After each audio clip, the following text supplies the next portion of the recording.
Subscribe कीजिए complete code channel को और प्रेस कीजिए इस बेल आइकन को तथा पाइए परमात्मा की वीडियो सबसे पहले।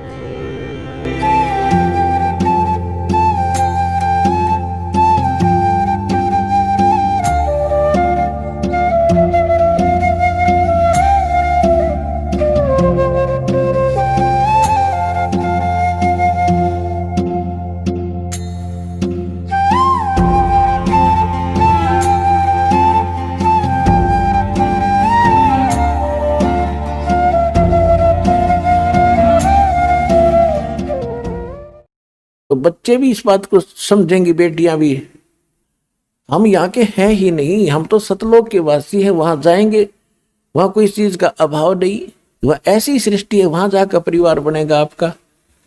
जो आपको यहाँ बेटा बेटी पति पत्नी माता पिता अच्छे लगते हैं, सारे भक्ति करो एज इट इज, वहां जाकर परिवार बन जाएगा। हमारे ये ठाटते हैं, इस गंदे लोग में रहना जरूरी है। आज आप किसी गांव में रह रहे हो और थोड़ी सी जमीन है, मुश्किल से हैंड टू माउथ हो रहे हो, और आपको किसी दूसरे राज्य में 100 एकड़ जमीन दे दे, लगा लगा ट्यूबवेल हो और सारी सुविधा हो, बड़ा बड़ा मकान, और आपको कहें भाई चलो वहां, क्या करोगे आप? छोड़ो उस 1.5 किले ने और चलो वो 2 मिनट में जा बैठोगे, झांको भी कोई ना उसकी तरफ। तो ऐसी स्थिति है सतलोक की, वहां जाओगे ठाठम ठाठ हो जाएंगे तुम्हारे।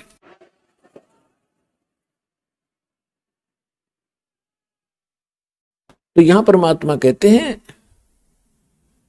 कि मेरी शरण में आने के बाद फिर मैं आपके सारे संस्कार खत्म करवाऊंगा। और पुण्यात्मा भगत तो वही होगा जो संसारिक परंपराओं से दूर हटेगा, तभी भक्ति करने ना तो कर ही नहीं सकते भक्ति। अब आपने भक्ति मार्ग के सफर पर चलना है, और यात्री कम से कम वजन लेकर चलता है, कम से कम। और जब वो सारे घर न लाद कर चाल पड़े तो क्या कदम चलेगा? नहीं चल सकता। तो सभी परंपराओं को हमने हटाना पड़ेगा, और ज्ञान से हटेंगी, ऐसी बात नहीं है, ज्ञान से हटेंगी। तो इस प्रकार हम इस मार्ग को आगे चलेंगे। संस्कार भगवान के हाथ में है, पल में पता नहीं कहते क्या कर दे परमात्मा। अपने आत्मा सभी इस समय के विषय में, जो वर्तमान में समय चल रहा है, अब बात चल रही है संस्कार की, कि परमात्मा अपने भक्तों के संस्कार समाप्त कर देगा और अपने कोटे से फिर उनकी पूर्ति करेगा। तो फिर हम भक्ति भी कर सकते हैं, परमात्मा की सेवा भी कर सकते हैं, और अपने मोक्ष भी प्राप्त कर सकते हैं। अब जैसे आपको बहुत बार इस समय के विषय में और इस दास के विषय में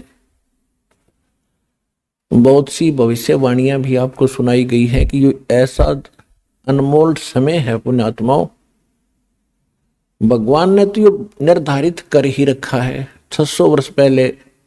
वैसे तो परमात्मा ने प्रथम सतयुग में कह दिया था इस काल से कि चौथा युग जब कलयुग आई, तब हम अपना अंश पठाई, हम अपना दास भेजेंगे, और फिर काल फंद छूटा नरलोई, काल का झंझट सारा खत्म करेगा सब नर नारियों का, और सकल सृष्टि परवानिक हुई। कलयुग बीतते 5500 पाचा, जब ये वचन मेरा होगा साचा। कौन सा? कि मैं सत्संग अपना अंश भेजूंगा, ये वचन कि मैं अपना अंश भेजूंगा और सारी सृष्टि नाम लेवेगी उस मेरे दास से, और सबका कल्याण होएगा, सबका मोक्ष होएगा।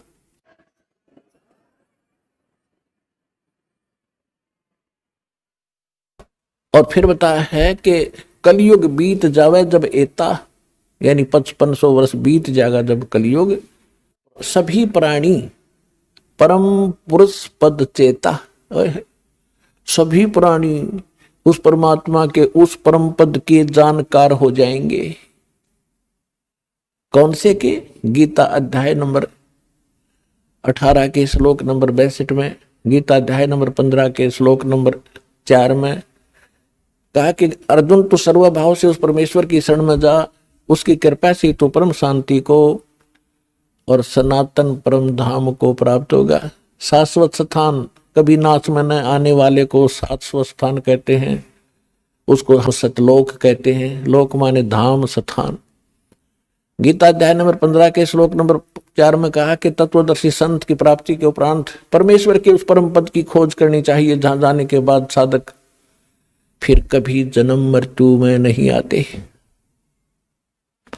तो यहां बताया है कि जब 5500 वर्ष बीतेगा, हमने आज तक पता ही नहीं था सतलोक भी कोई स्थान है। अरे राधा स्वामी वाले दंड सतगुरु वाले सतलोक करे दिन खक का नहीं पता था। वो सतनाम, वो स्वर नाम, वो स्वर शब्द, वो सतपुरुष और वो सतनाम, वो राधा स्वामी धाम, हकता इनको पता। तो हमने परम पद का कभी सुना भी नहीं था सतलोक के बारे में, और आज बच्चे बच्चे के मुंह पर हो गया। बच्चे बच्चे की जुबान पे सतलोक सचखंड जावांगे, जैसे दास मिल रहा था बच्चों से संगत से। एक छोटा सा बालक अपनी माँ की गोदी में, अनु क्या गुरु जी सतलोक चालो न, चालो चलांगे। मैंने कहा बेटा विमान आवेगा जब चलांगे, अभी विमान आने वाला है।